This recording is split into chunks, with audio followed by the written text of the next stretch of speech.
ప్రస్తుతం ఆంధ్రప్రదేశ్లో అధికార పార్టీలో రోజుకొక కలకలం రేగుతోంది. సో శీతాకాలంలో కూడా ప్రస్తుతం వేడి పుట్టిస్తున్నటువంటి పరిణామాలు చోటు చేసుకుంటున్నాయి. ఒకవైపు సొంత పార్టీలో శాసనసభ్యులు కావచ్చు, ఎంపీలు కూడా తిరుగుబాటు బావుట ఎదుగురు వేస్తున్నారు. కొంతమంది సీట్లు రాకపోవచ్చు, లేకపోతే జరుగుతున్న పరిణామాలు నచ్చక కావచ్చు. ప్రస్తుతం పార్టీని వీడేందుకు కూడా సిద్ధమవుతున్న పరిస్థితి. ముఖ్యంగా ప్రకాశం జిల్లాలో చూస్తున్నాం. మొదటి నుంచి కూడా ఇటు ఒంగోలు కేంద్రంగా బాలినేని కావచ్చు, అక్కడ కొంతమంది ఎమ్మెల్యేలు కూడా పార్టీలో వ్యవహారాలపైన బహిరంగంగానే విమర్శలు చేస్తూ రావడం, వారిని బుజ్జగించడం లాంటి పరిణామాలు జరిగాయి. అయితే మహేదర్ రెడ్డి చాలా సీనియర్ శాసనసభ్యులు, మాజీ మంత్రి కూడా. ప్రస్తుతం ఆయన కందుకూరికి ప్రాతినిధ్యం వహిస్తున్నారు. ఆయన కూడా ప్రస్తుతం అధిష్టానం వైఖరితో విసిగిపోయినట్లుగా తెలుస్తోంది. ఏంటి మహేదర్ రెడ్డి కొంతసేపు ఎవరికి టచ్ లో లేకుండా వెళ్ళినటువంటి పరిస్థితిని మనం చూసాం వెంకట్. ప్రస్తుతం ఏంటి ఆయనతో బుజ్జగించేందుకు కూడా సమన్వయకర్తలు కూడా వస్తున్నట్లుగా తెలుస్తోంది. ఏంటి వారికి సంబంధించిన అప్డేట్?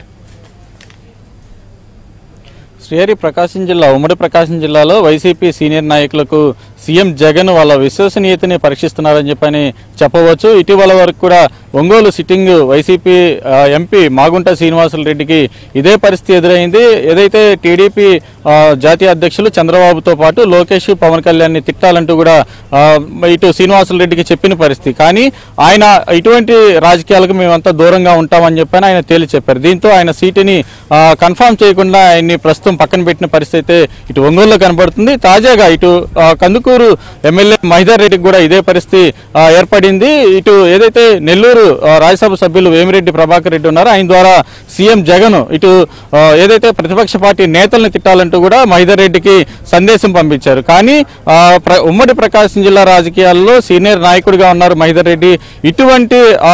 ఇటువంటి రాజకీయాలకు ఆయన ఎప్పుడు దూరంగా ఉంటూ వస్తుంటారు. అయితే ఇటువంటి పరిస్థితుల్లో ఆయన ఏదైతే వైసీపీ నుంచి వచ్చిన ఈ ప్రతిపాదన ఆయన మొదట్లోనే తిరస్కరించారు. అయితే అయినా కానీ ఆయన మహేదర్ రెడ్డి సీటు కన్ఫర్మ్ చేయకుండా, మీకు సీట్ కన్ఫర్మ్ చేయాలంటే ఖచ్చితంగా సీఎం జగన్ ఏదైతే చెప్పారో అదంతా చేయాల్సిందేనని చెప్పి నిన్న ఐపాక్ టీం కూడా ఆయన కలిసిన పరిస్థితి. అయితే ఐపాక్ టీం వచ్చిన సమయంలో మహేదర్ రెడ్డి చాలా సీరియస్ అయినట్టుగా మనకి సమాచారం అందుతుంది. ఇటువంటి రాజకీయాలు మేము ఎప్పుడు చేయలేదు. మా తండ్రి మూడు సార్లు ఎమ్మెల్యేగా పనిచేశారు, నేను 4 సార్లు ఎమ్మెల్యేగా పనిచేశాను. కానీ ప్రతిపక్ష నాయకుల్ని దూషిస్తే వచ్చే టికెట్ నాకు అవసరం లేదని చెప్పని మహేదర్ రెడ్డి వాళ్ళ ముఖానే తేల్చి చెప్పిన పరిస్థితి. అదే సమయంలో కొంతమంది నెల్లూరు జిల్లాకు చెందిన వైసీపీ నాయకులు కూడా ఉన్నారు. వాళ్ళందరికీ కూడా సీరియస్ గా ఇదే విషయం చెప్పారు. టికెట్ కన్ఫర్మ్ చేస్తారా లేదా అనేది మీ ఇష్టం, కానీ ప్రతిపక్ష పార్టీ నాయకుల్ని తిట్టాల్సిన అవసరం నాకు లేదని చెప్పని మహేదర్ రెడ్డి తేల్చి చెప్పారు. దీంతో మహేదర్ రెడ్డి వ్యవహారం ఇటు వైసీపీలో కాకరేపుతుందని చెప్పని చెప్పవచ్చు. ఈ సందర్భంగా ఏదైతే మహేదర్ రెడ్డి నిన్న జరిగిన ఇష్యూ తర్వాత సెల్ ఫోన్ కూడా స్విచ్ ఆఫ్ చేసుకున్నారు. కానీ ఆయన కందుకూరు మండలం మాచవరంలోనే ఇంట్లో ఉదయం అంతా కూడా గడిపారు. ఆ తర్వాత ఆయన కొద్దిసేపు పార్టీ ఆఫీస్కి వచ్చి వెళ్ళిపోయారు. కానీ వైసీపీ నాయకుడు, వైసీపీ రీజనల్ కోఆర్డినేటర్ విజయసాయి రెడ్డి మహేదర్ రెడ్డిని సంప్రదించేందుకు ప్రయత్నించారు. కానీ Mahedar Reddy phone switch off చేయడంతో ఆయనతోటి చర్చలు జరపలేని పరిస్థితి. ఈ నేపథ్యంలోనే విజయసాయి రెడ్డి కూడా కందుకూరు వచ్చి మహేదర్ రెడ్డి తోటి చర్చలు జరుపుతారని చెప్పని ఒకవైపు సమాచారం అందుతుంది. ఏదైతే జిల్లాలో సీనియర్ నాయకులుగా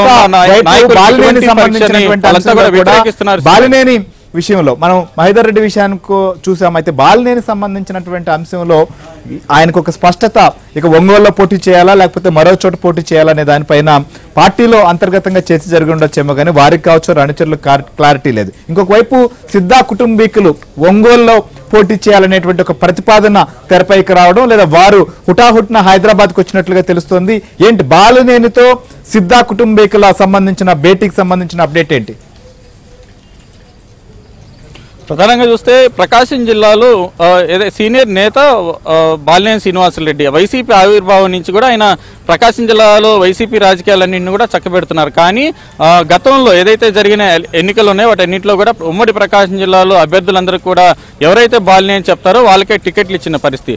ప్రస్తుతం పరిస్థితి చూస్తే బాలినేనికే టికెట్ కన్ఫర్మ్ చేయని పరిస్థితి ప్రధానంగా కనబడుతుంది. బాలినేని శ్రీనివాసులు రెడ్డిని ఒంగోలు నుంచి కాకుండా గిద్దలూరు నుంచి పోటీ చేయాలని చెప్పని జగన్ గత కొద్ది రోజుల నుంచి కూడా ఒత్తిడి చేస్తున్నారు. మరోవైపు ఇటు ఒంగోలుకి కూడా ఇటు మాజీ మంత్రి సిద్ధా రాఘవరావు కుటుంబంలో సిద్ధా రాఘవరావుని కానీ ఆయన కుమారుడు సిద్ధా సుధీర్ని కానీ పోటీ చేయాలని చెప్పని చెప్తున్న పరిస్థితి ఉంది.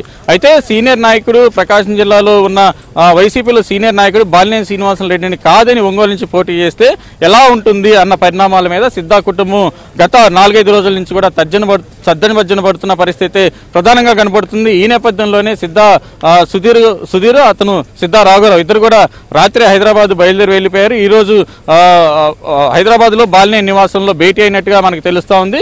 దీంతో పాటు ఒంగోలు నగరంలో ఉన్న మేయర్తో పాటు కార్పొరేటర్లు కూడా ఏదైతే బాలినేనికి ప్రధాన అనుచరులుగా ఉన్న కార్పొరేటర్లు అందరూ కూడా ప్రస్తుతం బాలినేని ఇంట్లోనే ఆయనతో సమావేశమై ఉన్నారు.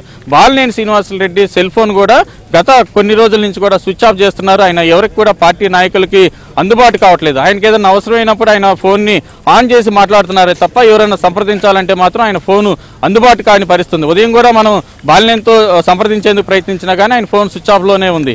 ఇటువంటి పరిస్థితుల్లో ఒంగోలు వ్యవహారం ఎలా ఉంటుంది? బాలినేని శ్రీనివాసరెడ్డి వైసీపీలో సీనియర్ నేతగా ఉన్నాడు. జిల్లా మొత్తం కూడా ఆయన మీద ఆయన వర్గం ఒక వర్గం ఉంది. ఈ వర్గం కూడా బాలినేని హట్ అయితే ఏం చేస్తారు, ఏం జరగబోతుంది వైసీపీలో అన్న ప్రధానమైన చర్చ అయితే ప్రకాశం జిల్లా వ్యాప్తంగా కనిపిస్తున్న